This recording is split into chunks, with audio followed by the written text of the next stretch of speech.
On va aborder rapidement le thème et revenir encore sur le vaudou, à savoir, vous êtes député à l'Assemblée nationale, l'Assemblée a adopté une nouvelle date de célébration des fêtes traditionnelles et la date tombe sur un vendredi. On sait que vendredi, c'est souvent un jour très délicat et complexe. Est-ce que, en tant que président du comité des cultes vaudous, rites vaudous. des rites vaudous, vous avez vraiment jeté un regard de spécialiste sur la question? Ou bien le vendredi n'est pas... Vous savez que j'ai voté cette loi. Ah, vous l'avez voté? J'ai voté cette loi. On a bien dit vendredi. Oui. Et alors, le vendredi, c'est quoi? C'est pas un jour. C'est un jour particulier. Pour qui? Souvent, on dit les enfants du vendredi, comme j'en suis d'ailleurs un enfant du vendredi, bien sûr, ils sont le particuliers. le vendredi est un jour comme tout autre. D'abord, quel était le problème? Voilà.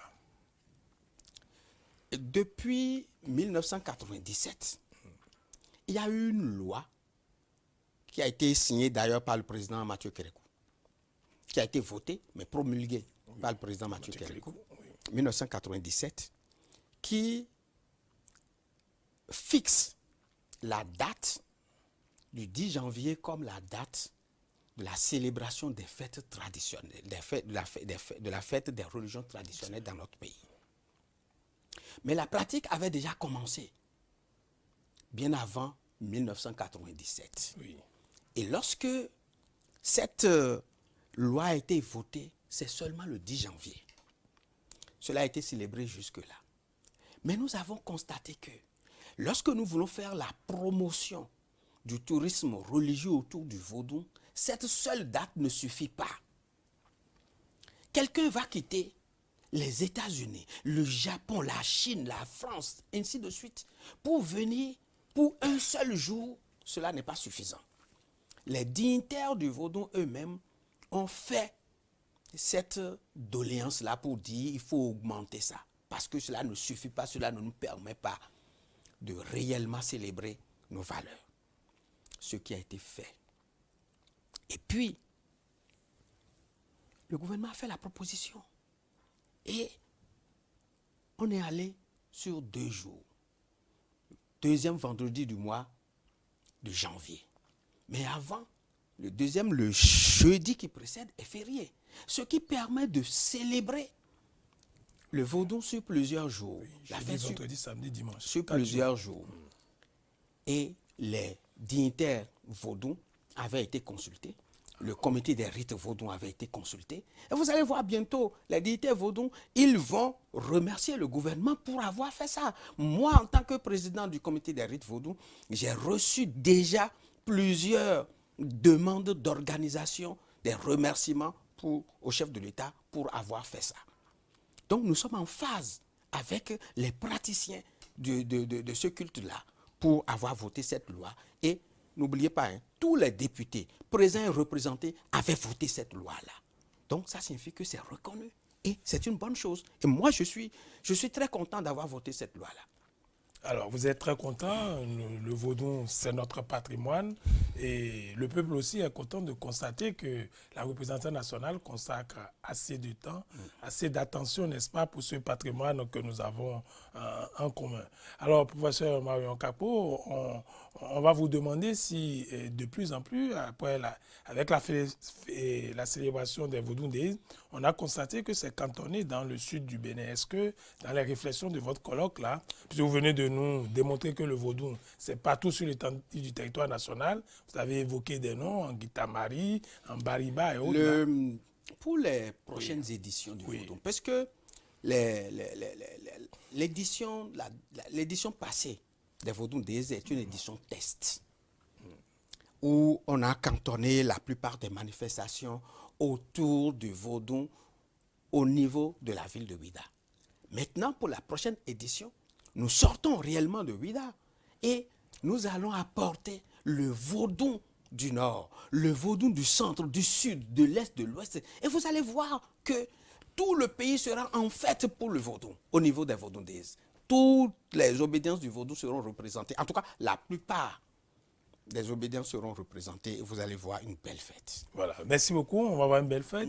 Je disais à l'entame de cette émission que nos téléspectateurs, nos concitoyens vont vous poser directement des questions sur le vaudou. Mais avant de recevoir leurs questions qui s'entassent déjà dans mon inbox, je vais vous demander, il y a une question qui se pose par rapport au vaudou, c'est la question de l'hygiène et de l'assainissement au niveau des lieux de culte vaudou. Oui, vous savez, toute religion Oui. a besoin de réforme. Toute activité humaine a besoin de réforme.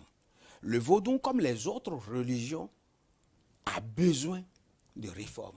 Nous sommes sur plusieurs chantiers de réforme au niveau du vaudou aujourd'hui. Vous avez compris que cela fait partie des objectifs du comité des rites vaudou pour labelliser les rites et les pratiques vaudou. Nous sommes bien là-dessus et vous allez voir les résultats dans bientôt. Ok. Donc, pour le constat, vous êtes d'accord qu'il y a des problèmes d'hygiène? Il y a des problèmes. Nous sommes d'accord qu'il y a des problèmes. Et puis, cela va être corrigé. Nous sommes même déjà en train d'élaborer les documents pour pouvoir y arriver. Voilà, vraiment, donc ne dévoilez pas, c'est très important. Quand je sais qu'en dehors de Bopa, vous habitez aussi quelque part à Calavi, comme vous avez à Kota. Il y a beaucoup de choses d'ordre de propriété qu'il ne faut pas reprocher, mais qu'il faut constater. On est en train de corriger ça. Ok, c'est très important. Vous êtes aussi un prêtre Fa. Est-ce que le Fa fait partie de l'univers, de l'environnement du vaudou? Bien sûr. Le Fa, c'est la parole, c'est l'attribut de Dieu. Oui. Et le Fa permet de parler de tous les vaudous. Les vaudous s'expriment par le Fa. Donc c'est le Fa qui vous dit, si un vaudou est fâché, il est content, s'il a besoin de quelque chose, c'est le Fa qui vous dit ça. Donc le vaudou s'exprime au nom. Le Fa s'exprime au nom des vaudous. C'est pour cela que certains considèrent le Fa comme le grand vaudou. Le grand vaudou. Le Fa est comme le grand vaudou, puisque les autres, les vaudous qui disposent des grâces que les humains vont rechercher auprès d'eux, c'est le Fa qui dit comment obtenir ces grâces, qu'est-ce qu'il faut faire au vaudou, ainsi de suite, c'est le Fa. Donc, le Fa fait partie de l'univers fondamental des vaudous. Sur ce vaste chantier de promotion touristique autour du vaudou, est-ce qu'on a prévu pour nos touristes là, des moments pour consulter le Fa? Bien sûr, c'est pour cela que le TOFA est inscrit, la consultation du TOFA est inscrite dans les manifestations des Vaudou Days. Nous l'avons fait la dernière fois. Et vous avez vu, il y a un rapport qui a été produit sur ça. Les uns et les autres peuvent consulter ce rapport-là pour voir ce que le FA a prédit ou a prévu pour notre pays pour l'année qui est en cours.